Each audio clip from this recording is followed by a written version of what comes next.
Be advised, mature content ahead.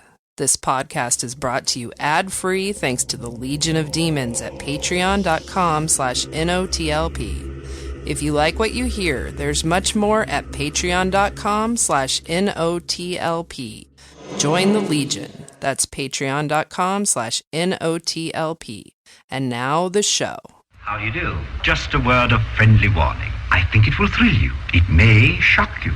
It might even horrify you. So if any of you feel that you do not care to subject your nerves to such a strain, now is your chance to, well, we've warned you.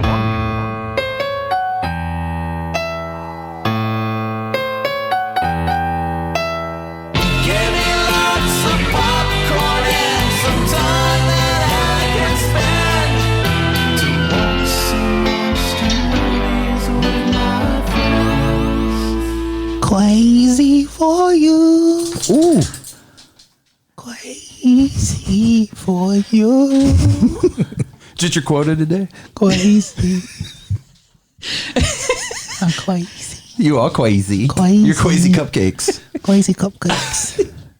I have permanent heartburn. I made chili this week, and then there was Thanksgiving. Which is so interesting for our origins. It's so ironic that you say that. Really? Yeah. It comes back up. That's sort of it's like a callback. Interesting. Patrons. So if you're a patron, patreon.com/NOTLP, you have access to Origins, where Kelley and Andy both listened to this week's episode 71. We tag teamed it. We did. We wobbly aced. Yet again. So wobbly. From yeah, because Kelley's got balance. I got balance issues right now. And plus, like the size difference is like Sure. when he's pushing me too. Yeah. 12 years ago. 12 years. 12 long years ago. We may have a listener right now who is 12. We might. Who would have been born when these episodes. You never know. You shouldn't be listening if you're 12. Why are you doing that? But you know they do. But maybe you are. You would. You would. You would. I would. Podcast didn't exist when I was 12. That's right, that TV Sonny was boy. called the radio. Yeah. So Amy's here. Hi. Andy is here. Hi. Are you connected to yourself? And Kelley is here. What up? I'm Freddie. Mikey B is in the Magic Kingdom right now. No, he's home now, right? Is today the day? His home is the Magic Kingdom. It's just different. That little bitch. I thought he's still down there. He's Oh, at Thanksgiving in the Promised Land. He's in the Tragic Kingdom. He went to the No Doubt concert. He's walking through the spider webs. So That was a good album, though. It is a good album. this is our final installment in Crazy for You. Yeah. Crazy for you. And we're covering Suicide Club. This was Emily Intravia's pick. Thanks, Emily. Thanks, Great Emily. pick. And, What a weird ass movie. That was a whopper. yeah, it is a whopper. With cheese. And we'll pick at the end of the episode, we'll pick who from our mailing list who will get to pick the final main attraction, next month's theme. And we'll announce what it is later. Okay. It's a doozy. It's a doozy. Before we get into the main attraction, I'm reviewing a film called Deadtectives. Mm-hmm. It's a Shudder original or exclusive. I can't remember which. What's a Shudder original? Probably currently an exclusive. Because they do this thing where I think they buy Goodbye. movies and call them exclusive, and then the ones they produce, I think they call original. I'm not sure if that's true, I think you're right. but I think that's how it goes. Anyways, everyone have a good Thanksgiving. Yes. We have so much turkey left. Did. We had this conversation before you got here, Kelley, because I'm like, I have all this turkey left. Yeah, Andy It's walked day to the door. 4. That's the first thing Freddie offered me when I walked in So the you door. want some turkey? You want some turkey? Yeah. But what's the safest point that you can still eat refrigerated Thanksgiving leftovers? Oh, you're asking the wrong man. He had Steaksgiving, Freddie. Well, first of all, Yeah. but I'll eat things that have been sitting out for a long time. Oh, so my. I am not good to ask. Yeah. Maybe What's the oldest 5. thing? I would say 5 days is probably the outside you should go. Okay. Like, even if it doesn't smell weird, I wouldn't go past 5 days. Amy, what do you think? I would just be eyeballing it, going, "Hey, how are you, turkey?" I would set a line. I put this. I that put you're the not smell, gonna cross. Demarcation. I put the smell test to it. Like, you smell that? That's a turkey. It was a turkey. But say- no, what was the day that when you told me? Okay, generally I keep any leftovers up to a week You said though you would eat until it's gone. Thanksgiving leftovers a week and a half later. Sometimes if we have a lot of turkey. That's 10 days. And that might be right. Like, listen, some things last longer than others too. I don't know from turkeys. I don't either. Well, do you want to know what the internet says about this? Oh, God. And I don't know if it's not accurate. It's not like I'm eating raw turkey. I know how to cook turkey. That's true. Turkey's cooked. It was fully cooked. It's not safe after day. Well, they say 3 is to be sure, 4 is the break point. You know what's funny about that? The internet never agrees. They don't. We actually, because we did this, we had some meat left over, not from Thanksgiving, but just a while ago. Yeah. We're like, how long do you think it's okay to eat this? And we looked it up, and some people are like, you can eat it forever. Well, some people ferment food. And then some pages are like, if you eat this 20 minutes after it cools off, you will die. Botulism. Yeah. Andy's never been sick from that, he says, although he is constantly sick with some sort of food-related problem. He couldn't go to Dollywood because he ate a gas station hot dog. But it's not like it's not like a turkey that I've Honestly, cooked for 5 hours. Trust him. That's fine. It's a hot dog that cooked for 3 days. I think my line is 5 days. I think there's a lot of variables that you got to take into account. Like if you have in a good sealed container, I feel like it's going to last longer than that 3-day point. This is a fascinating. But anyways, texture matters a lot too. Yes. Check the texture. But texture. So I want to say. Plus, I Lysol my turkey before I eat it. Oh, do you? So That makes it's pretty sense. safe. Nice. That helps. Nice little dose of lemon flavor too. Have you tried brining it? Yeah, and Lysol. Yeah, so it pre-kills the germs. Brined in Lysol. So some bit of lemon turkey juice. will kill you, as we learned during our Patreon That was viewing fun. party. Oh my gosh. Yeah. The Wednesday night before Thanksgiving, we got together with some of the listeners, the patrons, and watched Thanksgiving, which had no business being as fun as it was. It didn't. It had no right. I love. It was actually. How dare you, movie? Be as good as you are. I expected it to only be, funny in a so bad way, but there was actually some real funny stuff. I think my favorite part about it was the delivery of the voice actor voicing the turkey. It's so flat. Yeah. I like to imagine, I know this isn't true, but I won't read the IMDb to verify. I like to believe they just pulled a grip. But of course, the idea that movie had grips is probably I don't also. think it did. This is very much just some friends making a movie. Yeah, but I like to believe they just pulled someone who did not act and were like, he just read these lines. He's like, bitch, I'm going to tear your, but what do you want? Balls? Shit. In a weird way, it reminded me of Rick from Rick and Morty. It was very much like Rick. It could have been an episode of Rick and Morty. It could have Easily. been. Rick turns himself into a killer turkey. Now, I'm kind of surprised that none of us had ever seen this. No, we did. We talked about it on the show like years ago. But it must have been only one of us. It was only one of us, but like, I think I watched it, and I think I hated it back then, but I was a different person back then. Yeah, we all were. And now I really enjoyed it. It was so funny. Fucking dumb, stupid. It was pretty funny. And it was short. Yes, and it was nice to learn that it was kind of it's an Ohio movie. They made it in Columbus. Yeah, that's nice. We live in Cincinnati, so we're just a couple hours south of there. Thanksgiving doesn't just need to be watched around Thanksgiving. You can still watch it. I think it might become a tradition, man. It really was that funny. It was beautiful. It was the turkey who was calling me. He's like, don't eat me. And I think it was Mark Watts who suggested it, and thank you for suggesting that. That was a blast to watch together. Thanks, bro. If you want to join us, our Discord server, that's where we get the party rolling, and you will find like the steps on how to participate there. We kind of do it. It's almost like one of those pop-up deals. It's just a pop-up. You got to be paying attention. We try to give you notice. We usually give you a few weeks notice. It's going to be the last Thursday of each month, but because it's the holidays, it's a little wonky. So we'll announce the next date. Probably we'll have a date figured out before the next episode, I'm sure. Yeah. Just remember, it's probably the last Thursday, but we do what we want. Yep. Right. That's true. We'll announce it the day after that it happens. Hope you enjoyed that if you found it somehow accidentally. It's like, why didn't anybody show up? It's so fun. Oh, boy. It was fun. You can draw because we use we do kind of like a meeting. Mm-hmm. It's like a boardroom meeting, except with more dicks. Everyone can present their best dicks and or balls, boobs. Somebody drew a hand turkey this year. Yeah, good hand turkey. Mm-hmm. I mean, this time. Fallopian. Oh. If you're feeling like it, chips. So throw some fallopians out. Mm-hmm. Also, if you're a patron, Night of the Comic, Jason and I got together and talked about The Mandalorian and New Superman from DC. Mandalorian. Oh my God. Are you who's watching? Andy's not watching yet. I will be, but I'm not watching yet. Okay, it's so good. I'm watching it.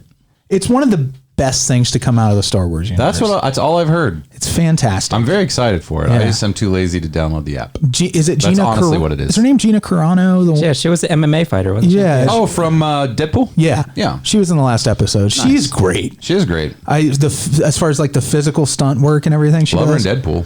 Yeah, and she had her own action movie. I remember when she broke out. For the life of me, I can't remember the name of it. And I could look it up, but I'm not gonna. It's called Gina Carano Kick Shit. You should just go to IMDb and put in Gina Carano. But she had this awesome movie when she first came on the scene where she does some great fight sequences. If you're into action movies and you have the means, I highly recommend it. So choice. It's very choice. All I know about it is Baby Yoda. Yeah, It's taken over the world. Yeah, it is for good as reason. he should. And I've been watching Clone Wars because I hadn't when it originally aired. I'm trying to get into it. It's starting to grow on me. I'm starting to like it. I'm about almost done with the first season, and I watched it kind of out of order because there was a movie that kicks it off, and the movie's about Jedi trying to rescue Jabba the Hutt's son. Yeah. So there's a baby Jabba in that, and it's also adorable. Let me The ask. Hutling? No. The Hut, yeah, they think he called him a Hutlet. Hutlet. So I love pork. Nice cutlet. chicken I love pork hutlet. cutlets. Oh. Like when they're breaded. Yeah, I bet Jabba would taste delicious, breaded, and just dipped Probably in like not. a. He would taste Can you like imagine? Like it's like olives. an escargot, baby. I don't want that. You do Yeah, want baby. it. I do not, baby. are you an escargot person? No, I've never. No, I don't. Have you never think had so. it? I've had it. I like the sauce it's in, but I couldn't bring myself to chew up the snail. That's how I feel. I feel like I'm open to almost all things, but I'm Yeah. not super into eating bugs. I will eat lobster and crab And and ass. shrimp. Those are bugs. Certainly, yeah, ass is fine. Those but are bugs. Those are sea bugs. They are sea bugs, but like somehow I can get around it because they don't live up here. Freddie asked me the other day, just out of the blue, have you ever eaten a cricket? It wasn't out of the blue. We were watching somebody eat crickets. I wasn't watching it. Whatever. But And I was no, like, nah. no matter what they look like, I can't eat Nah, man. snails. Nah, baby. Yeah. Nah, baby. Forgive me if this is spoiler territory. Yeah. Please correct me. For what? But so you Baby Yoda, everyone, that can't be a spoiler. Everyone's No, it's seen the everywhere. picture. Yeah. Everyone's So seen it. does the Mandalorian take place like 900 years No, before? it's not Yoda. Oh, okay. It's This is a Yoda. It It's takes a Yoda. place a few years after Return of the Jedi, is from what I read. Right. 25, I think. 25 years? No, they 20, said? about 25 or so years before The Force Awakens. Oh, okay. Yeah, I okay. can't keep track. Good. All right. Well, that makes sense then. I was like, Jesus, how Yeah. long So did then this I take had a place? question. So Baby Yoda's hanging out with the Mandalorian and then all these other people. Does Baby Yoda then grow up to talk normally and not like, Oh, you think he's You are- got Nature not. versus nurture. You 'Cause think no matter who raises him, he he's This going way to he mix around? talks. It'd be so cute if Baby Yoda was raised in Georgia. Could you imagine? And he's gay too. Yeah, he's gay. Yeah, a little effeminate Southern Gay accent. Southern. Like, I I think love he's it. going to talk in proper order of words. proper order words. This is what I'm thinking. Amy, like Amy, duh. Yeah. Proper order words. Okay, so here's the thing, listener. I'm going to put this out to you. I have been dealing with horrific insomnia, so that's why I sound like a fucking idiot right now. You don't. Do you have ideas? I presented an idea to you myself this morning, And I which said was I don't want that. it was a sleep mask that has built-in headphones. That's it. Rub one out. And I'm not even kidding. Yeah. I'm really not. An orgasm right before bed is usually a surefire way to go to sleep. Hi, Mom, are you enjoying this? Also, Or you don't have to rub one out on yourself. You could rub Warm one out milk? on Freddie. yeah, but better to do it on yourself. A good. Anyway, but I do have a non-sexual. Yeah? We have like these. We take like a magnesium supplement, and I take magnesium already. and there's a second one, Yeah. and I tell you what, it really helps me fucking sleep. I've been taking melatonin, and even that, I'm up. Take all of it. Okay. And listen to some All of dessert. what? Listen to this. Yeah. This is what kills a lot of You go to recording sleep artists. forever. Yeah. They take stuff to go to sleep and they take other I know. things to get up. I'm like, Yeah. ooh, who's going to get Just me Judy some Garland. propofol? Yeah. Vicious cycle, Amy. I know. It's because I'm too much of a creative genius. Amy Yeah. Morris in the Vicious Cycle. She gets up in the middle of the night and she's building like prototypes out of erector sets. I did the other night. I was up till like 4 a.m. And after a little while, I just was playing. I was doing my puzzle. Dear Jesus, on a work night. No, it was Friday night. Oh, thank God. Yeah. But still, she gets her day. You know, you ever heard the expression "getting your days and nights makes"? Oh, it yeah, right? for sure. So I think that happens to you, I get and up then and you I end eat. up. Yeah. Yep. Yeah. I eat because I'm unhappy. And I'm unhappy because I eat. Freddie and I just watched The Spy Who Shagged Me and Goldmember. Goldmember is the gold standard It's so to me good. of Austin Powers. I It's don't so know that fucking it's, good. I think it's the best of the It three. is. They're It still is. funny. They're Correct. still so damn funny. My neck looks like a vagina. Oh boy. Everybody loves their own brand. Yeah. Molly, molly, molly, molly, molly. Oh, yeah. That's couldn't be better. Yeah. Yeah. Are we high right now? I don't know what I am anymore. Life. What's a farger? You've opened the door, and now I'll just quote the entire movie. That's for the probably rest our of the cue episode. to move on, right? This is fun for everybody. To move on in life in general. Father. Did you know what that movie, Spy Who Shagged Me, we realized when we started, it's 20 years old. I believe it. Yeah. Made my bones become brittle Gold. when I realized. I can't stress enough at Goldmember. I try to watch it once a year because So good. it cracks me up as much as it did when I saw it in the theater. I was just laughing. Laughing. And now when I watch it, I'm just laughing. Here's the thing. Yeah. They're genuine laughs too. Yeah, they are. It's belly laughs. Sometimes you watch a movie and like you're laughing because like God, this is so bad. It's perfect. It's really, really great. Kind of like certain jokes and things killing. Yeah. It's Yeah. kind of like I thought it was gonna be like one of those movies. Like, oh God, why are we laughing at this? Yeah. But Goldmember is actually really funny, A lot of great Really visual is. and the gags. song's good too. Yeah, they are. Yeah. Solid gold. It was nice to watch Goldmember right after The Spy Who Shagged Me because it made Beyonce's acting look better because Heather Graham sucks. I disagree. I'm saying it. I love Heather Graham. She sucks. I haven't seen Spy Who Shagged Me in a while. I mean, I don't think they require too much of her. Like there is, sure, but dead eyes. Just dead. care.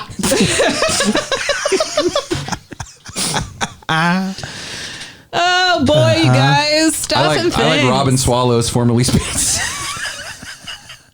Yeah. Let's do Austin Powers cast. Let's do that. quote it. We're gonna watch them and comment on them as we watch, and we're just gonna do the jokes after they've done them. Yes, I love it. Stupid. Get in my belly. That was actually me doing Mac from What's Always Sunny. Doing. You know what's funny too is it occurred to me on this viewing that scene with him talking about eating babies and him doing baby back. I was like, Amy, I looked at Amy and said, "There's no possible way Fat Bastard could know that jingle." I know. Because he's from back in time. Yeah, because this was 1969. I want my back. You know the worst part though? I mean, the worst part of those movies is when they get Fat Bastard's stool sample. Oh yeah. And Austin Powers drinks it thinking it's coffee. Yeah, that's awful. Yeah. Oh, I left a rosebud for you. I gag. There's so many moments in these movies I gag. I get gag. it. Fat Bastard makes me gag. He's And Goldmember disgusting. eating his Oh, skin. Goldmember so gross. Oh, Jesus. We should move on. Yes, This is going to turn into something. Okay. Hello, boys and girls. It's time for Straight-to-Video Russian Roulette.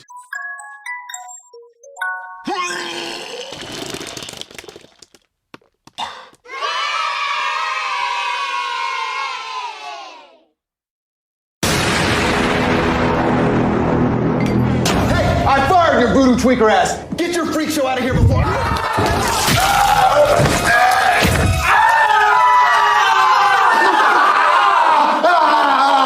Now that's horror, baby. There she is, guys. The most godforsaken casa in all of Mexico. What was that? A ghost, and it's protecting my ass. You are disgusting.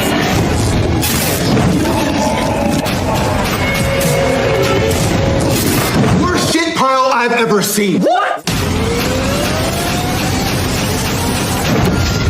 Good morning, bro. Made a few modifications.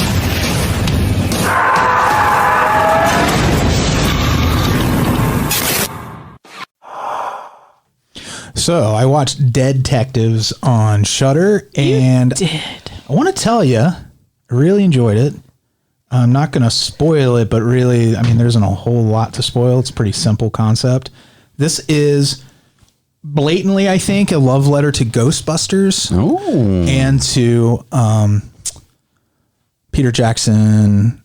The Frighteners. Thank you. Jeez, took me forever to spit that out. So if you like those movies, I think you'll enjoy this, as long as you know that this, some people would say a ripoff of those, but I honestly think it is in the spirit of, there are blatant moments and references to both of those films in it. Yeah. Especially I do love both of those films. So a really fun ending in this that I think you'll enjoy, Kelley, in particular. The setup is, these are people that work at like a TLC or Travel Channel type of network, and they are on the verge of cancellation. They started off as legitimate skeptics who would go in and debunk hauntings, and then they got to the point in order to save the show where they were faking stuff. Right. And now that they have this one last shot, they're doing their season finale. It's a fun idea. It is a fun idea. And it's something, actually, I think a lot of writers have had the same idea. I even was talking, I have a friend who's a screenwriter, and he had a very similar concept he's been working on for years. Yeah. But this works really well because I think the characters are really likable. The special effects, they took a lot of care with those and giving the movie like a very particular look. It looks a lot like The Frighteners. Yeah. And like I said, the performances are really good. But the two leads on this are brothers, and then the other third part of their team is the fiance of the skeptic brother. And then they have a fourth who is kind of the Bill Murray character, I guess. He's this Mexican character who plays, he's one of those guys that likes to play down his Hispanic heritage. Right. He kind of puts on this kind of act. He doesn't want to be known as just like for that. Right. So that's a big part of the character. He's total skeptic. He's probably more along the lines of the way that I think about the supernatural. And disdainfully, yeah. And the four of them they're real close. They're friends too. They've worked together a long time. And they've definitely given each other presents on birthdays and Christmas. They've probably done Secret Santa. They say "love ya," but they part from each other. Well, one person says "love you," and they're all weirded out by it, and they're like, "You signed the card, love you," but then crossed it out. So you can see the cracks are being informed. She wants to get married. He's worried about losing the show. The one brother's a believer. He's very much Egon. Yeah. If you can imagine Egon and Ray being merged together into one character, that is the brother. And the actor kind of has a real similar style. He plays that character to Peter McNichol. Yeah. Oh, yeah. So even more of a Ghostbuster is kind of lean there. Yeah, he's got that look, not that character from Ghostbusters 2, but kind of that Peter McNichol vibe. Really charming. Yeah. Just a cute, nebbish, Yeah. Yeah. And so in the interest of saving the show, they hired this new young producer. She's Mexican. Would you call her a hotshot producer? She's a young hotshot producer. Right. Is it a Mexican movie? No, it's an American movie. Shot in Mexico. It's just diverse. With English actors and Mexican actors. But they take them to Mexico to this old mansion that supposedly is really haunted.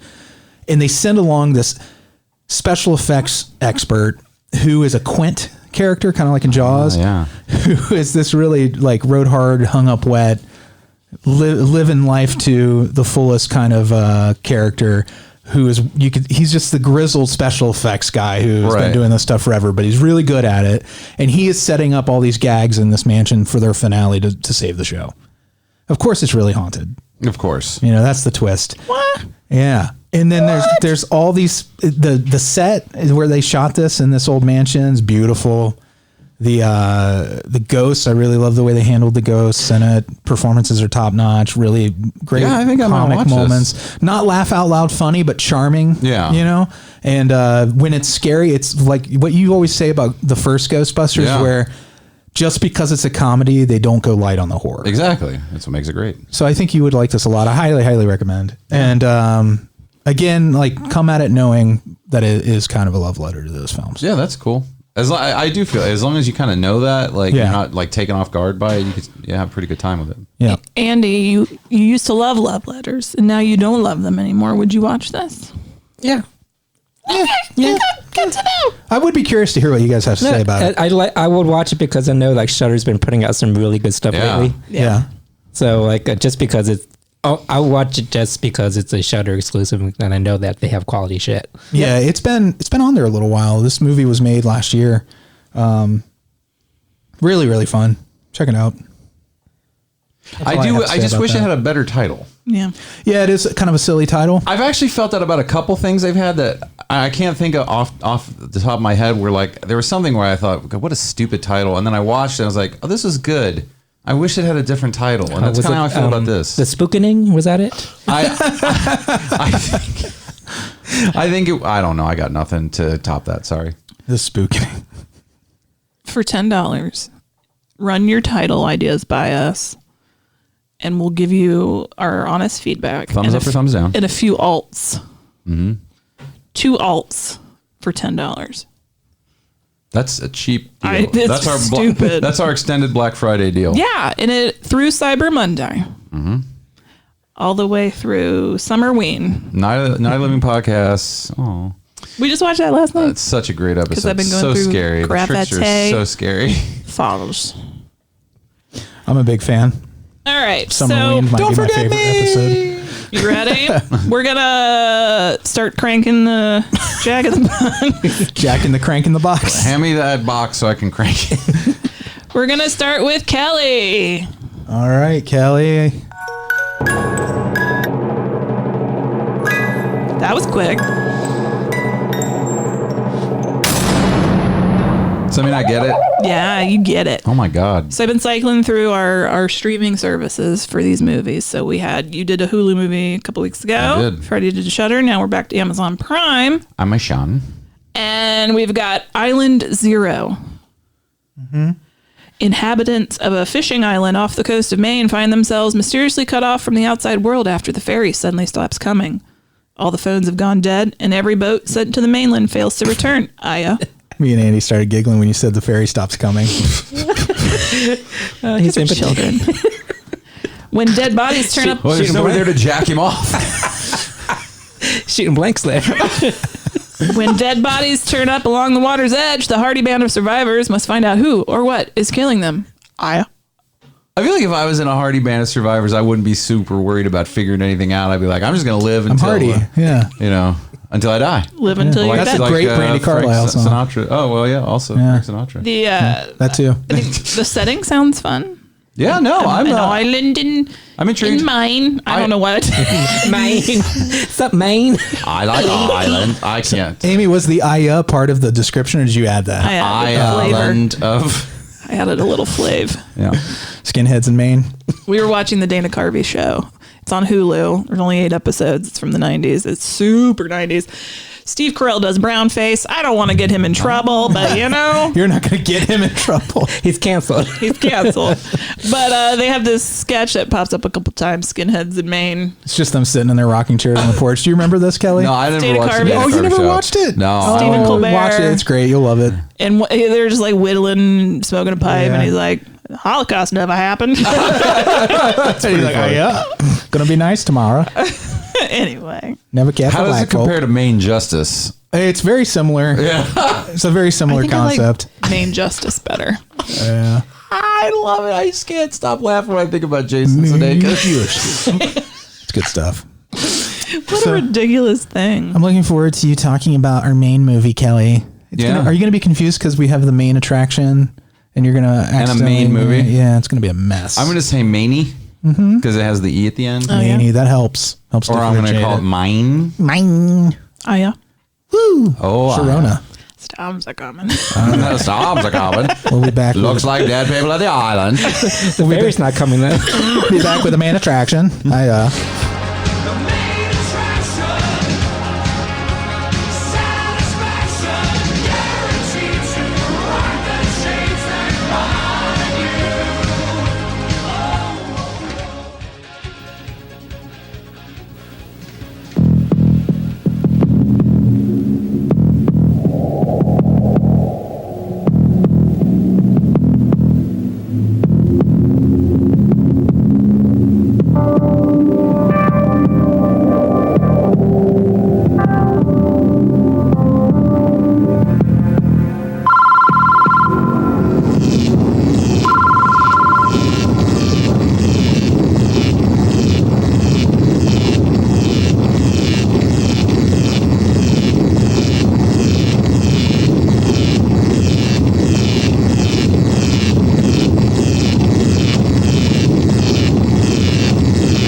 everyone's nice and relaxed now. Are you ready to go to sleep? And I just peed. Amy, that was for you to help you sleep. It was just Bolingbrook. I need a nap.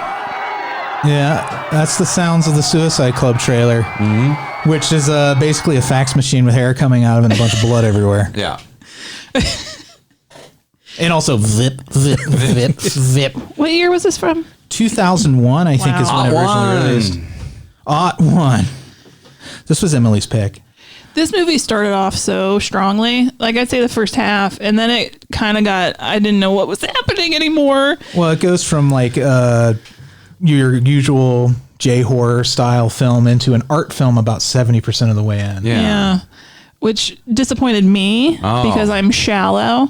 Even though it had that last 30% had some really interesting scenes in it, I was like, I think you're trying to say something. Well, the director of this, Sion Sono, is known for art films, I think. Did he also make, I don't know if this is true, that he made gay porn before this? I don't. Why are you looking at us? Has anybody else read that? As a director or actor? A director. I didn't even realize they had directors. Cleanup crew? They don't have gay porn in Japan? Well, porn. I didn't realize they had directors. Oh, okay. Yeah, well, they do. Don't denigrate the art of pornography. I just want to echo part of what Amy said because I actually did. I really did like the way they built the mystery and how it just kind of what Andy was saying while we were silenced. You can't silence us. Free speech. It's almost like it doesn't matter if you know what the literal story was, but the beginning in the subway station was so strong and gripping. Well, there were so many effective scenes in this movie, but I don't know if they actually came together. Yeah. I would describe this movie as disjointed. It took something so spooky, which is this rash of like group suicides, basically.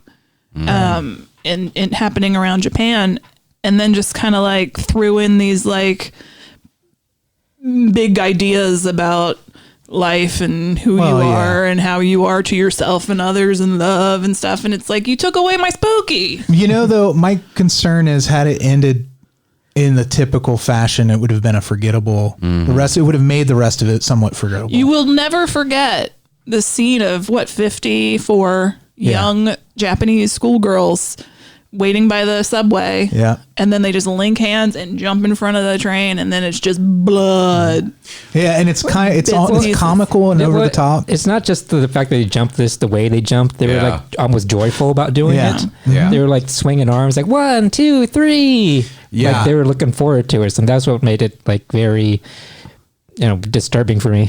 Yeah. My son Colin watched this with me, and we both had the same kind of idea afterwards. It reminded, I think, both of us of Midsummer a little bit, and that was one of those movies that you really think about afterwards. Like, you're just like, I know I woke up kind of thinking about it, and it is really just one of those movies that's very unsettling, and there is a lot of crazy imagery, but it's not about that exactly. Well, it's like how Midsummer's horror is very grounded. Yeah, I feel this was very in a weird way grounded too. It was to a point. I think, and also if this is your first time listening, we spoil the main attraction, so we can have like a deep dive conversation about what's going on in the movie. But the synopsis of this is essentially, like Amy said, there's this rash of suicides. There's this pop group that named Dessert. And they were so good. Actually. Yeah, it was actually believable. Is it Desert? Is it Deseret? They changed it. Is it Deseret? Desert. Yeah. Desert. Like that was, I think it was obviously on purpose, the name changing throughout the movie, but I was also like, why? Well, it's how everyone experiences them. Yeah, so what is it, a group of 5 12-year-old girls who sing this pop song called Mail Me. Mail Me. Which is just about sending an email. But like, if you actually the lyrics kind of tie into the movie, because they said, if you don't email me, I'll kill myself. Oh, did she say that at one point? I didn't even notice that. Yeah. And I think it's kind of the point of like how desensitized we are to like just talking about death and suicide and stuff like that. Yeah. So it's like so everywhere, but it's such a big thing. Well, this did happen in Japan. There was a rash, but it was in like, I feel like it was a more rural area, like where there was a rash of suicides. There's a whole documentary about it. Well, what is it that suicide. It's a contagion. Yeah, like, that's why they don't report on them and the news and things like that. That's always kind of been a known thing. Yeah. So you just kind of get you get that first initial crazy ass opening scene, and then you get these two girls at the hospital, which is really good. Really great scene. What I love about the hospital scenes is like, again, we're spoiling this. This isn't really a ghost movie. No. Really at all. But they still manage to give you a bunch of ghost movie like atmosphere without it interfering with the story at all. Because when the night guard is like, it's my favorite sequence in the movie, walking through the building calling out, and there's no one there, and there isn't anyone there, right? But and that's the hospital at night. It's just two nurses and this night guard, and all the lights are out except for the bare minimal lighting. Yeah, he's got a flashlight. Yeah, and one of them is going to originally she's going to go to a restaurant to get them some dinner, right? And she's taking forever. It's a great misdirection. It is great, and it's such a great tension builder, because now you think you already know what's going on. You think she's gone out and killed herself, or something's happened, and then the other girl's worried about her. Yeah, and calls down to the guard, and he says, "Well, I'll call you when she gets back." And then I guess she does come back. He calls up, and the other girl's not there. He goes up and checks, and the window's open. I left out how the first nurse who didn't leave sees the police lights, and you hear sirens, and again it's like you think, her friend's been discovered right outside, and that's not at all what happens.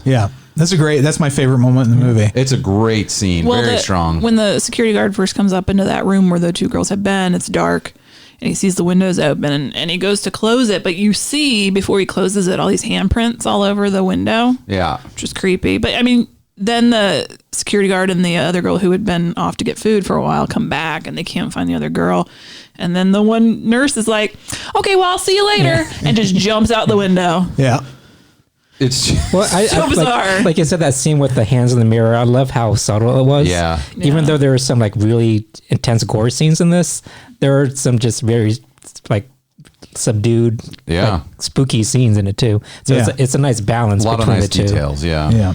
That's why I was so upset with the end, and I'm like, I don't want to talk about philosophy. So you got Ryo Ishibashi, who he's been in a ton of great films, a lot of horror and action movies. He was in apparently an Audition. I don't remember him, but I didn't remember him from Audition. Is this the main detective? Yeah, the main detective. Is he not the main guy in Audition? I think that's what he got famous for. Yeah, because is that right? He was looks that him? a lot like him. I thought it was. He looks so much older in that. He looks like Asian Mac from It's Always Sunny. Asian Mac sounds like something you can get. So delicious. From Kraft. Spicy. He's the lead detective, Kuroda. Yeah. Kuroda. I think that's right. And then he's friends with Kamari Tyler Moore. Get a Kuroda. Sorry, guys. Come on. I went there. That's a good one. She had a spinoff too. It's a deep cut. And he's part of this team of detectives. It kind of feels like a 70s New York cop movie. Yeah. These sequences do. It feels like Cobra or something. Yeah. and then you got the dismissive, like, kind of slick cop, and they're smoking the a grizzled lot. cop, and then the young cop, and then the main cop, and then the bad boy cop, and the sensitive cop. It's like a Good band. cop, bad cop. the rapping cop, You got the fat one, I'm a different kind of cop. the lazy cop, Oh boy, the gay one. yeah, the one that's not racist, the super cop. So the cops are like, well, what are you gonna do? A bunch of suicides. Well, they're not. I know. They seem pretty horrified by it. They're horrified by it, but they're like, the one guy's like, this isn't a crime. What's like two of them want to investigate it. It seems like Kuroda and the young guy, the guy with Patrick Swayze hair. Yeah, Patrick Swayze hair, and then slick guy is like, yep, this is bullshit. Fuck all this. We don't need to spend any time looking into this. And then the grizzled one's just kind of like, I don't know. Then they find the skin cinnabon. Oh my god, Skinabon. I was thinking bubble tape. I said bubble tape 1.2 later on when they started unrolling it. Because so in the subway scene at the beginning, the blood's like everywhere, and there's this like handbag just sitting on the platform. You mean the human grease, as the school kids call it? And all the blood is like flowing around it, and it's just like this scene, right? And then cut to then we're at the hospital and all that shit goes down. And then that bag, another handbag exactly like it, just kind of rolls into the thing. For a while there, I like thought it was alive. I thought it was a good movie about a killer handbag. Yes, I said that. Because I'd be like, that is so Japanese. Is this a haunted handbag? I actually would have been really excited and thrilled with that ending if it turned out the handbag was behind it. They said it was like moving, like sliding down the hallway. It's a bowling bag. It's a bowling bag. It's like for a bowling ball. Well, I am glad it didn't turn out because like for a second I was like, oh God, is this handbag gonna like creep up on people and kill people? Please don't be that.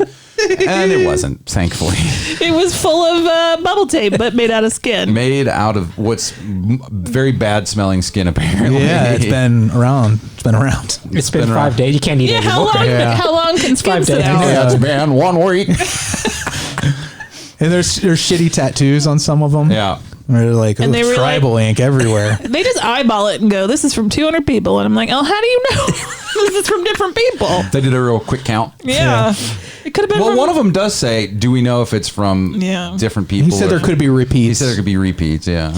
So they have these skin rolls. And they're like, well, they think, and then they realize all the victims have had that little rectangle cut out of them. Yeah. And we're making jokes, but it was actually like it was awful. When they unroll the skin, it was actually really effective. It is really effective. Really great. Well, it was horrifying just when they open the bag and they don't reveal right away. You don't know what found. it is. You just see it's in a plastic bag and there's blood pooling at the bottom. Right. And you feel like in your imagination, you go certain places with that. You're like, oh, it's a head. Yeah, exactly. Whatever. Yeah. That's what you can really, I think, oftentimes count on Japanese horror to give you a set piece you're not expecting. And that I was, whatever it was, I thought, that was not it. It was kind of a Cronenberg moment, really. Cronenberg. Like what they pull out of the bag is worse than what you're imagining. Yeah, it is exactly. Especially when you think it's a giant Cinnabon. Which is that's what's great about it, because like you almost have that like that thing where Stephen King's like, as soon as you see it, it's never going to be worse than what you imagined. But this time it was. Yeah. You're like, oh no, that is. And you learn, guys. Spoiler alert, later in the film, you learn that these pieces are coming because they're using a planer that you use on wood to remove from the chosen ones who find that they have a connection to themselves. Yep. And they're ready to die. And I guess that's it. Yeah. I don't know. Are they the ones that don't die? Yeah. Because didn't they originally saw on one of the bodies there was a missing piece, right? And on the guy who jumped and hit his girlfriend on the way down. That was funny. Well, that was the one I think they saw the cutaway. Yeah. Yeah. So, and because she ends up with the cutaway at the end. Because she goes all those back. people were chosen. Yeah. Like they had. Okay. So that's the part where I get really confused. The cops they got these skin rolls. They got all these suicides happening, and then they get a phone call from somebody called the Bat, which this goes fucking nowhere. Yeah, this was kind of like a red herring or something. Yeah, it was. Well, it gives us Frank Bowie. Yeah, it gives us she's like, there's this website, go to it. I like her glasses. Me too. Yeah. She was hot. She had great glasses. I mean, yeah, she was hot, but she was also hot. I really just liked her glasses. I think the glasses made her hotter than she probably was. You know that meme? There's two types of people in the world, and they just interpret things different ways. Like, I like her glasses. She was hot. You guys are like, she was hot. People are different. You guys are meme.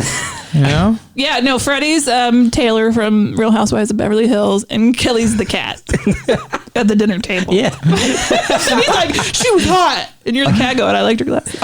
And Amy's the one holding Freddy back. Yeah. So the Bat tells them there's this website. Go to this website. There are dots on the site that are corresponding to the number of people who are killing themselves. And it's a dead website, too, because I tried to go there. Oh, yeah. Oh, did you? Yeah. So the cops are like, that's weird. So I don't really remember. The Bat kind of, we just get the website out of it, but nothing really comes of the website. It just keeps updating. Yeah. With more and more people. Let me present something to you. Oh, please do. Okay, but was the Bat running the dot website? No. She was just kind of taking credit for it or something? She discovered it. She was also kind of punking them a little bit. Yeah, maybe. Because they were kind of laughing. They were laughing it off, and her poor dad was in the next room waiting for dinner or something.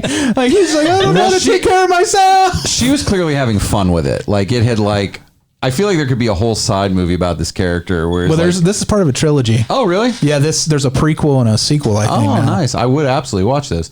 Where she's clearly kind of having a lark with this.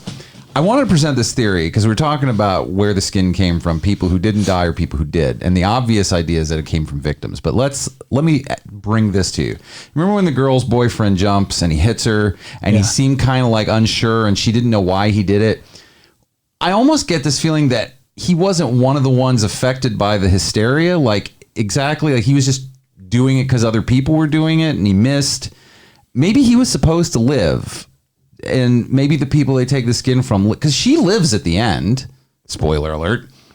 But for how long? Well, I guess that's true too. I'm just saying I'm putting it out there. I don't know. I'm putting it in the universe. And when they go to her boyfriend's apartment has an awful lot of posters of this preteen girl group. Oh, that's true. He's got all the. She goes, yeah, that's later. I don't want to get there just yet because I want to circle back to the bat because I think the bat calls about the website. They find the skin rolls. Yeah. At this point, the cops are like, okay, this isn't just suicides. Something else is happening that could be a crime. Yeah. They also get the warning that then they get the call that there's going to be another mass jump with the kid who's like, "Hi, are you the Train cops?" 8 this time. They moved 2 whole trains away. The kid who's trying to quit smoking. This is so obnoxious. That kid talking to these cops for a while. I love it though because it's just a great little affect. It doesn't mean shit, but it's just like He's a really great affect. Clearing his throat after every sentence, and I just wanted to stab myself in the eyeballs. Yeah, it was really grating, but it made you kind of like it brought you back into it a little bit. You're like, what is? Because it made you wonder about who's on the other end. Yeah, like Fred Kelley says, is building a mystery. Like, you think there's going to be like a payoff for this coughing, but there's not really. No. Do you wonder if the child actor just had like strep throat, but he had to make this movie? Yeah, could be.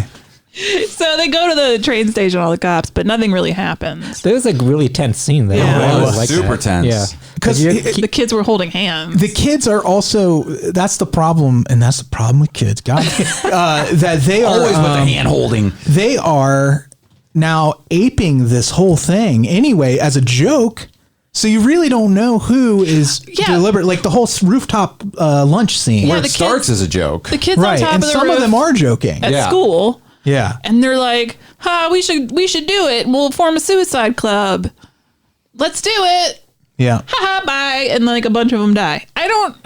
That was actually, I love the idea. I love the way It's horrifying. Where they left a few that really weren't serious to really bring the impact home that it's not just all these kids think suicide is cool. You know what I mean? Because like there's almost a level where if you want to look at it as just a flat, nothing weird going on, like it's just like, well, kids do this sometimes.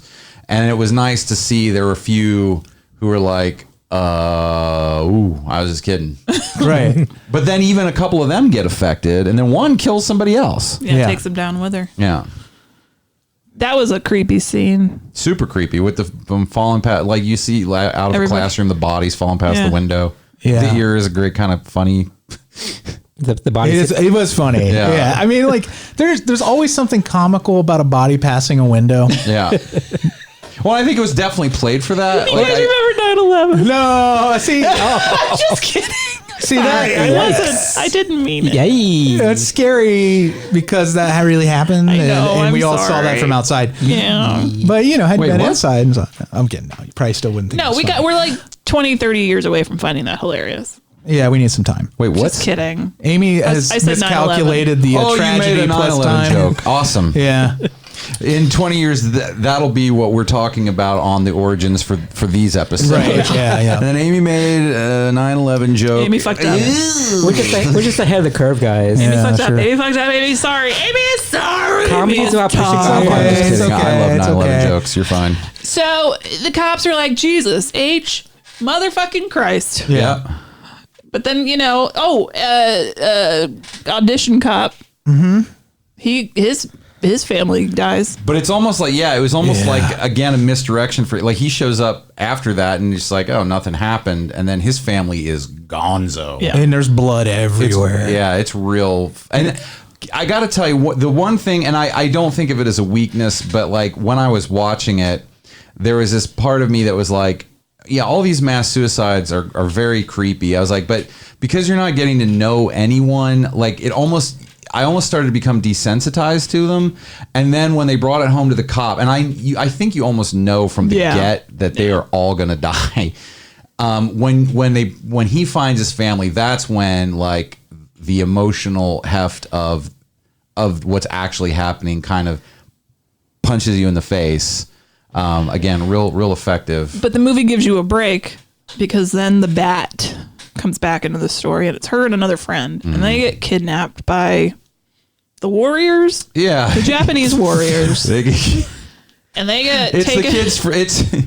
It's all the Lost Boys from Hook. Yeah, and they get basically taken to an abandoned bowling alley to meet the weirdest person in the world.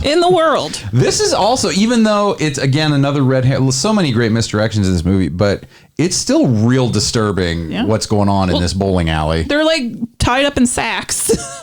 So they can't see anything, and the one girl, one of the Lost Boys, gets in there with her and starts raping her and then killing her. But there's a bunch of sacks. Plus, there's dogs and other people. And all you just see them writhing around. Yeah, and they're just in the lanes. They're scattered throughout the lane. Well, you'd seen just a moment earlier in the film where you see all these. Yeah. And then they move on. It reminded me of Audition, actually. That one cool. scene where the bag just starts moving like shit. Yeah, because you can see the people, and like you have like the ones that seem like dogs, and then there's the bigger ones you see like arms like trying to get out of the bags. Very Audition-y. And then they just start playing a song for you. A real creepy song. Yeah. Yeah. What was the chorus on that? Death? The Dead. Because the dead. Oh, the dead shine. Yeah. Forever. Something like that. It was really a fun, good. It was a musical number. It was a good moment. I love his outfit. No, it was really weird. I used the wrong words. I'm like, it was a fun time. I enjoyed fun with him. Yeah, it was nice. He does the whole Frankenfurter sitting in the chair. Yeah, and, like, definitely. Crossing his legs, being real like flamboyant. Got a makeup on. They're all just. He had real glittery shoes and pants, a whole pantsuit. Yeah. Jumpsuit, whatever you want to call it. So then that happens for a long time. He put his stomping boots on. Yeah. That was the most disturbing part for me, actually. Oh, it was fucked up. Oh, when he started stomping on the dogs and the cats. Talk about it. Yeah, it was gross. I'm glad we didn't see it happen. I am too. I was like, oh, thank goodness they let us off that Thank hook. God it's in a bag. I'll watch that lady get raped and stabbed. But if I have to see a dog get hurt, it's boil in a bag. We got problems here. So the bat kind of is able to get to a computer and get a message out, and the police get there. And just like Bruce Wayne. That was another funny scene. Like she's like hopping toward the computer. Oh yeah, because are they sewn in? Is that why she couldn't just take the sheet off? I don't know, but they must have been. And then she gets to the computer and she's typing with the bag on. Yeah, that's funny. They think they've caught the like perpetrator of all these suicides. Because that's what this little group wants to take advantage of the suicides, and almost like a false terrorist group wants to take credit for it. He says he's Charlie Manson. Yeah, he's the Charles Manson of the information age, and he's ready to get caught, which is what saves the bat ultimately, is that he's ready for the police to take him and to be famous. Yeah. But he's not the reason at all. And then we get back to what's her name, whose boyfriend killed himself and fell on her. Mm-hmm. And she ends up. Did he live though? Didn't he? No, he died. Did he live for a little bit? Yeah, and then he died. Oh, he was still alive in the hospital. She visits him. Well, I have to say, house. she's doing really well for a lady that got a body thrown on her. It was a very Seinfeld kind of moment where he lands on her. He's like, "What are the odds?" Yeah. It's like, oh yeah, we're out of milk too. So she goes to his apartment or house to like kind of understand, I guess. Yeah.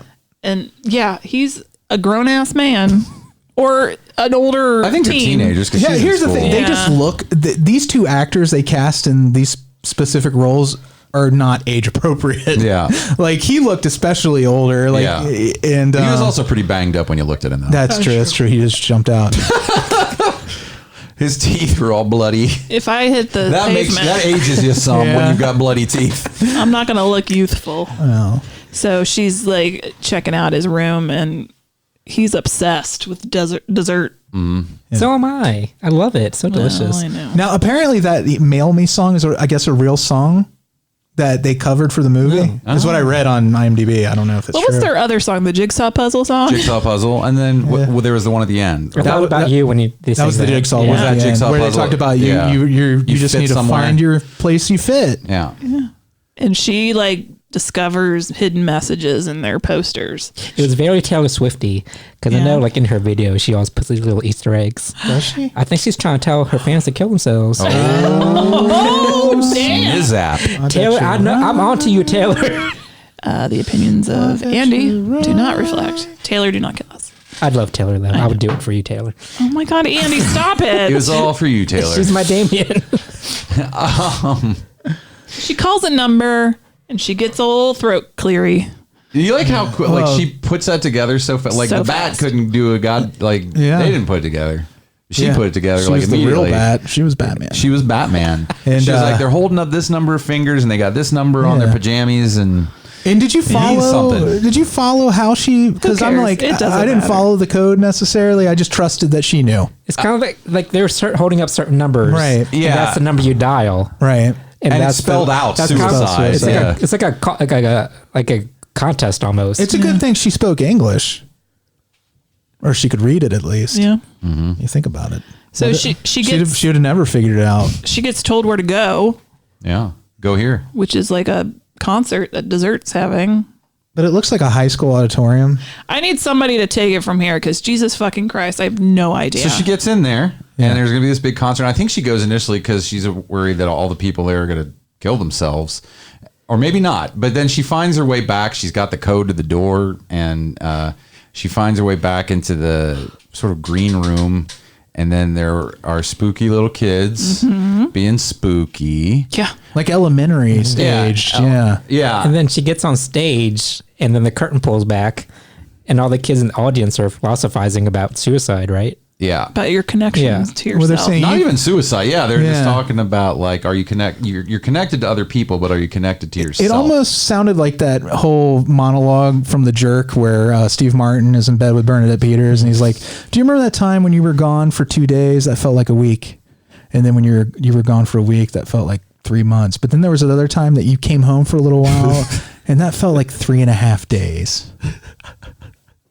It almost, I understood it just as much. Yeah. But I'm not saying this is the meaning of anything of what they're saying because I really don't know, and I agree with you. It's not important to know. But I had this one. It was almost like, are they trying to say that if you only have connections to other people, you might as well just kill yourself because those will always exist? But to live, you have to be connected to yourself. But I think the people who are connected to themselves are the ones that kill themselves. Well, I'm so confused. I had to go to Reddit because I wasn't picking up what they were laying down. School us, Daddy. Well, But what I found there was this was supposed to be, at least I think the best interpretation I found, because there are a lot of them, is that this was a rejection of uniformity culture in Japan. Yeah. And that whole thing about being connected to others didn't translate in that it means like, sure, you can just be a cog in the machine. If you're going to be a cog in the machine, you don't need to live. Gotcha. But if That you makes have sense. individuality, then you should live. Colin thought there was a strong consumerism commentary going on. I don't know, though.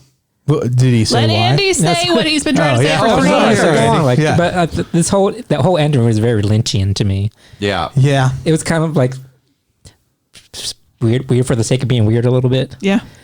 And like you kind of make your own interpretation of what it means, kind Right. of what David Lynch does.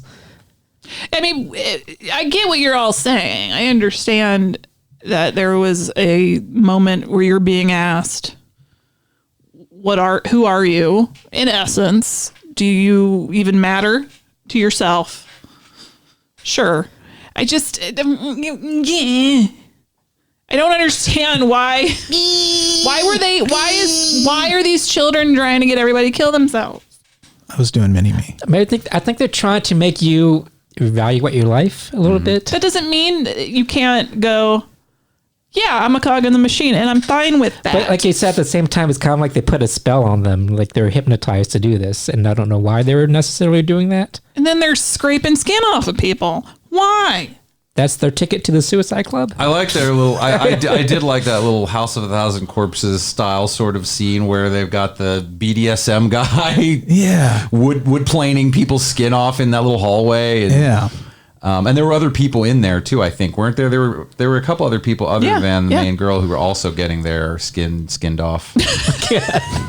I think ultimately it doesn't matter what the real. I think again, I really think it does, and I think But it's the journey. Did on it make this you one. think, Amy? Sure, but I mean, I think that's kind of the point I of the don't- movie a little bit. the movie didn't do what I wanted, and I was disappointed in the end. And that's fine. That's me. It's not the movie's fault. But I was also very tired, and I don't wanna. And there's reading on the screen too. It's like that was enough. You know, Freddy. Back to when you asked what Colin's thoughts were about the consumerism vibe that he was getting. I can't exactly remember. It was like 4 a.m. when we finished this. But I think he was saying something along the lines of like in a consumerist sort of. I picture you both pressed into the couch and there's crumbs everywhere because like. It is like, you know what I mean? Yeah. And there's just the light from the TV and no other light, just the ambient light. And he's like, consumerism, man. Just popcorn all over our bellies. Yeah. So deep. Just a smoking weed pipe over here. A smoking weed pipe. Yeah. I don't have that though.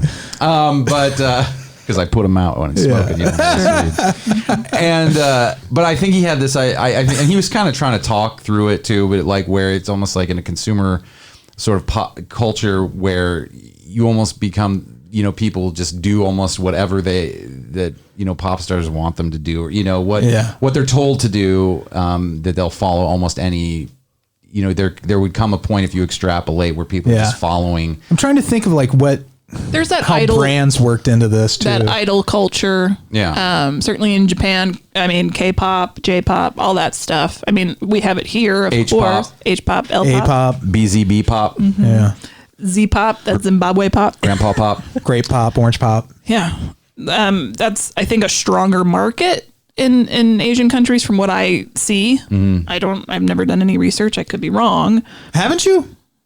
I do like K-pop. Haven't you done research? No. What's that white lab coat for? Well, from what I understand, the fans are very obsessive and take things a lot very seriously. Yeah. And I feel like they're trying to say how that, if these bands have the power to make their fans do things that not necessarily they want to do. Yeah. I think it's another avenue you can take with it. I don't know that it's the main, I don't know that there is one main idea. It's just one of the interpretations. Yeah, exactly. And also, this movie reminded me of Heathers a little bit. Mm-hmm. Oh, for sure. Like, how, suicide was like a trend at one point in that movie. Yeah.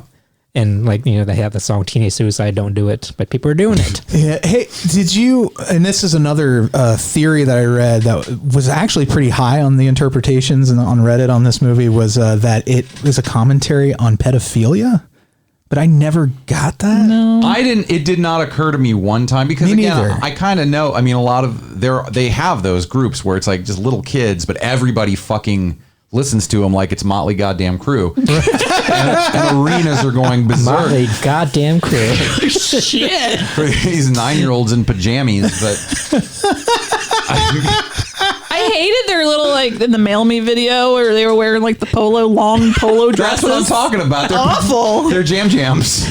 It was hard to get around cute, though, wasn't it? Like there was a little choreography that wasn't quite good. It was just short of being professional. It was kind of disturbing because it infantilized them even more. Yeah, no, because there's these giant, oversized. It made them even more childlike. Yeah. Oh, sneezy. Bless you. Bless you. Thank you. But while I didn't take that away, again, just like we're saying, I feel like that can be applied to this also. I think it's a thing you can bring in if it's something that that you're seeing in it. Right. And I don't know how much is through a cultural lens, like maybe like someone who was raised in Japan would see those elements more, like be like, oh, well, that's. Well, actually, I feel like it's probably more, I feel like someone from here would have more of a seeing thing. that more. Yeah. You think they're projecting because of the Sailor Moon-esque schoolgirl outfits? Yeah, I think here, I just think it's. I mean, again, I don't know. I'm not Japanese, sorry. I couldn't tell from your red hair. I'm not from there. I lived there for 30 years. It's colorblind casting. You don't start with your hands. You can play any character. I'm an actor, but I feel like here we have such a I don't want people to be like, why does he think it's? But we have such a weird obsession with pedophiles here. Well, we do, and we also have a tendency to infantilize Asian people too. For sure. Yeah. And so I think that interpretation was probably more of a Western. Yeah, view I of agree because we see it in everything. We do see pedophilia everywhere, and I'll tell you, Amy and I were watching something that was an older.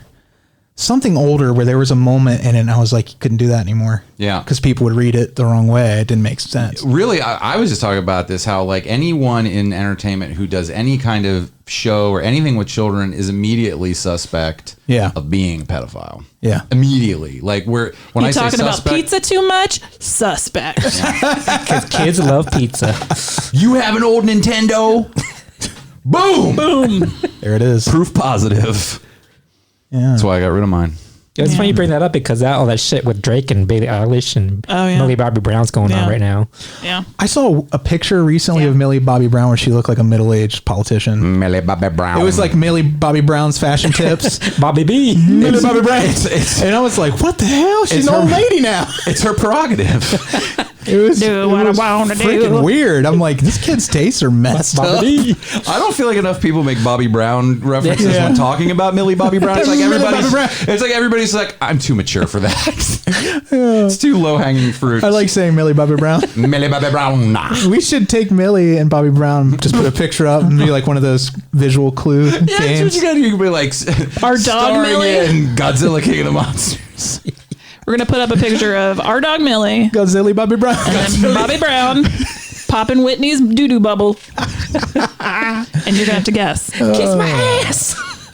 Pop that doo-doo bubble. Yeah, get rid of that doo-doo.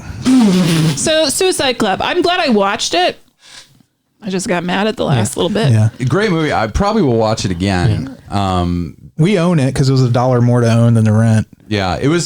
So you can what's watch funny? it I again got anyway. it. I rented $3.99 to buy. It was $7.99. We're on Amazon. Jeez. Let's have this conversation. It's funny how the prices can be different. It is funny. Consumers. iTunes. Are you connected with yourselves? Yeah. I connect with myself all the time. Aww. Unless my eyes were failing me, maybe I paid $3 more to buy it. Okay. I just gave a piece of my skin. Oh, is that all? Yeah. Yeah. So good choice, Emily. Yeah, great choice. Seriously, thank you. This is I often don't, when I'm choosing movies to watch just for shits and funs, I oftentimes pick movies I've already seen. So it's always nice to have someone kind of guide you. Alise actually got me to watch a Martin Scorsese movie I'd never even really heard of the other night. After Hours. Oh, I thought you can say Goodfellas. Great fucking movie. It'd be funny if you said Goodfellas. It was Goodfellas. Wasn't what's his name from American Werewolf in Griffin London? Dunn is the Griffin lead. Dunn. Yeah. Roseanne Arquette's in it. Really, really good. Again, a weird movie that just happens. Really great. Have you watched The Irishman yet? Not yet. Me neither. I've he heard it's loved awesome. It. Yeah. I enjoy the guides out there where you can watch it like a mini series. They're like from here to this timestamp. And then really? you can pick That's it back pretty up cool. from here to this timestamp and do it in like 4 chunks. All right. But it is nice to Emily to be levered into something that I maybe wouldn't normally or ever at all know that existed, much less pick. And really enjoyed it. Still thinking about it a lot. So excellent choice. Yeah. Agreed. Come on, listeners. The bar is raised. It's too high. If you would like an opportunity or swap-portunity, that's where you choose something healthy instead of something fattening. What about a Swiffertunity? Then all you have to do is sign Taylor up Swiffertunity for our mailing list. If you go to notlp.com, scroll down till you see Dracula. Dracula stamp. You can sign up there. Is it Dracula? And he's a Dracula. I got bit by a vampire. That's what I call our cat Dracula. I'm like, Dracula. Dr. Acula. Dr. Dracula. I'm randomly going to choose a I believe in you. person. Let's see. Let's see who this is. Who is that? Oh, Robert Tony, who actually we just gave away his book. I have his book on my nightstand. You know what's real weird is one of the people who received one of his books was Emily. Oh, really? That's funny. Oh, this is all too much. Maybe it's like he jumped out of a window and landed on Emily.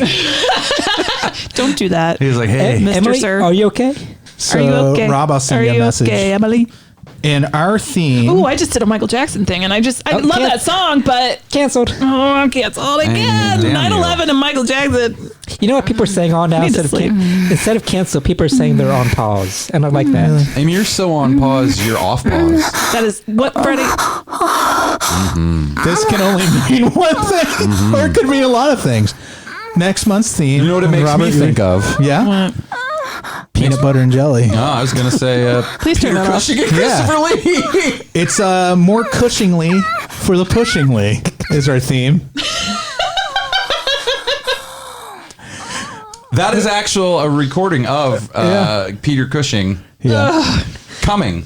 Yeah. That's what he sounded like. So these I'm very surprising, actually. I didn't think he'd so high pitched. He seems like he'd have a lower voice, but you know. So is the criteria it has to star both Peter Cushing and Christopher Lee?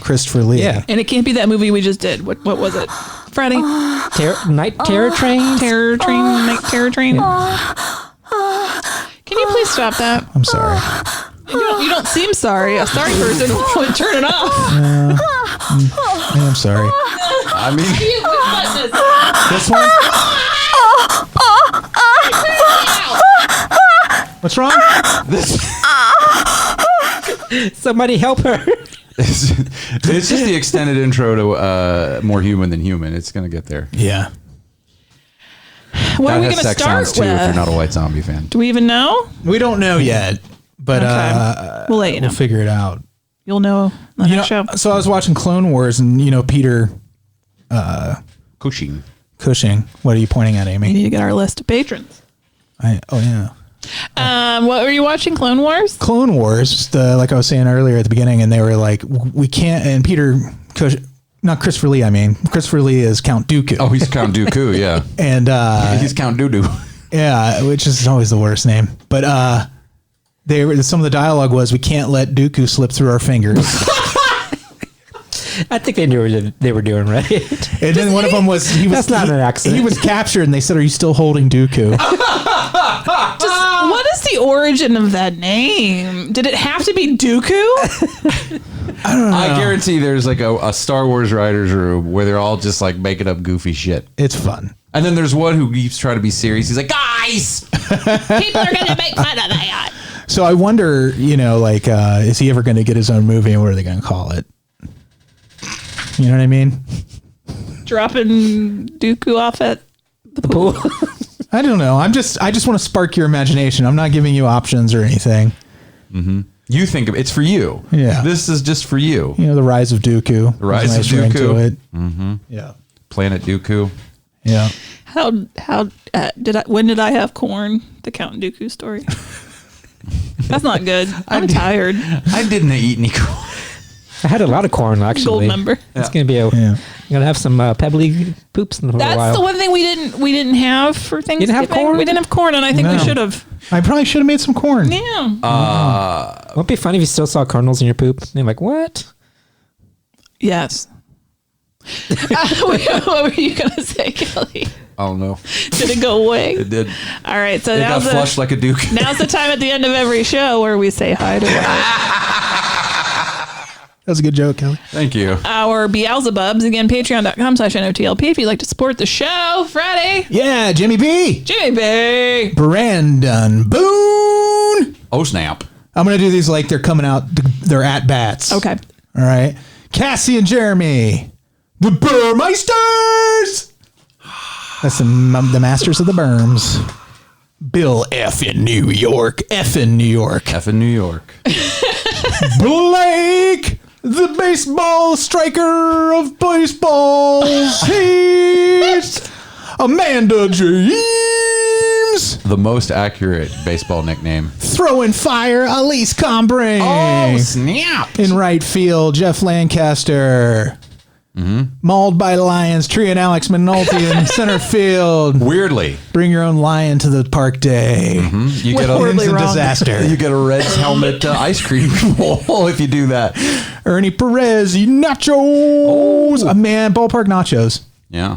Have we talked about this? How the cheese, they put it on the side. Mm-hmm. It's the same as when they get all soggy. We did. Remember we had jalapenos. We talked about how there's room for both. Right. I like both. Did we talk about that on the show? Yeah. We did? That's odd, huh? No. That came up. Mark Watts, who was recommended Thanksgiving. Mark Watts, the turkey lover. Taking Is that pejorative or is that complimentary? I don't know. Branan and Emily playing pitcher and catcher. Oh, if you know what I mean. Oh my God. Iona Goodwin. Who's on first? Iona Goodwin's probably playing cricket instead or rugby or something. Yeah. What do they don't play baseball over there? Footy. Adam Ingram. Yep. He's got an earned run. I don't know. I don't know baseball. An ERA of 571. Average. I know nachos and hot dogs. I don't know baseball. It's the average of how many at bats versus how many runs you've either earned or gotten run in, and then the average amount. I used to know these things because I had baseball cards, and I'd look at the back and I'd be like 0.3. Yeah. My dad tried to explain them to me, and I only kind of got I got that. Yeah. But I still didn't get what was good or what was bad. Because there's RBI, which is runs batted in, right? Yeah. I think. That's a run, and then you got somebody in. It could be really bad instincts. This guy, he wore plaid and stripes together. Ooh. He has RBI. Low RBI. Anyway. Okay, so that's that. Thank you, listeners, for being here for all of this. Appreciate. Stay connected to yourself. Yeah. Good night. Bye.